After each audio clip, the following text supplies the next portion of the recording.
Og dagens projekt, det bliver at få stynet vores kæmpe store lærketræ her. Det strækker sig rigtig langt ud og giver en masse nedfald både på tag og i tagrenden, og vores fine tipi, vores telt er stået her. Og tilbygningen kommer også til at være her omkring. Så det får lige sådan en ordentlig tur, hvor vi skal hakke det ned og har lånt lidt klatregrej af Lars Christian, og så lad os bare se at komme i gang. Lad os se, hvordan det går.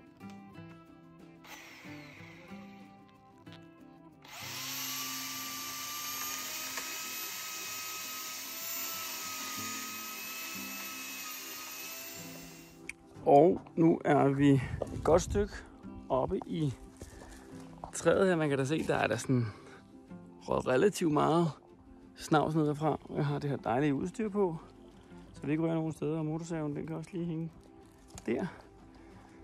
Og det er fedt. Skøn udsigt. Ja.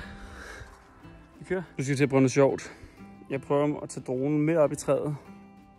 Altså, så skal jeg sidde deroppe omkring og prøve at styre den, og så må vi se, om det giver et eller andet grineren billede.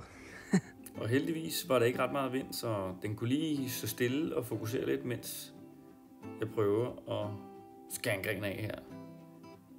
Og se, om det lykkes. Det gjorde det sgu. Det var ret sjovt at prøve at styre dronen her.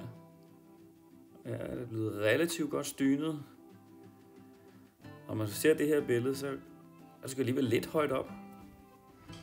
Og nu er det ved at være klar til frokost. Jeg har smidt trøjen. Bare kasttid. Og se lige. Der er sgu ikke meget tilbage. Op omkring, hvor den der motorsav hænger, der napper vi det. Og så bliver det bare super godt i forhold til, at så springer det pænt ud igen.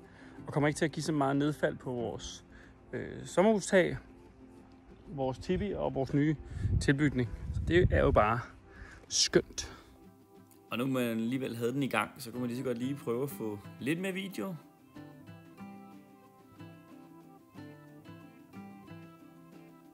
Dejlig smooth overgang her. Det er skønt. Jeg har fuld vægt på nu.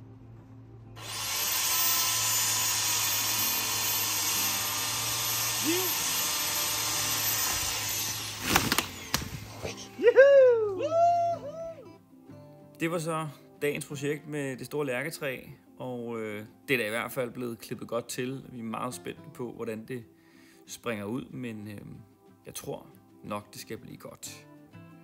Jeg synes, det var synd at fælde det fuldstændig, så vi håber, at det springer pænt ud og stadigvæk vil give en hyggelig skovfornemmelse i vores lille have her.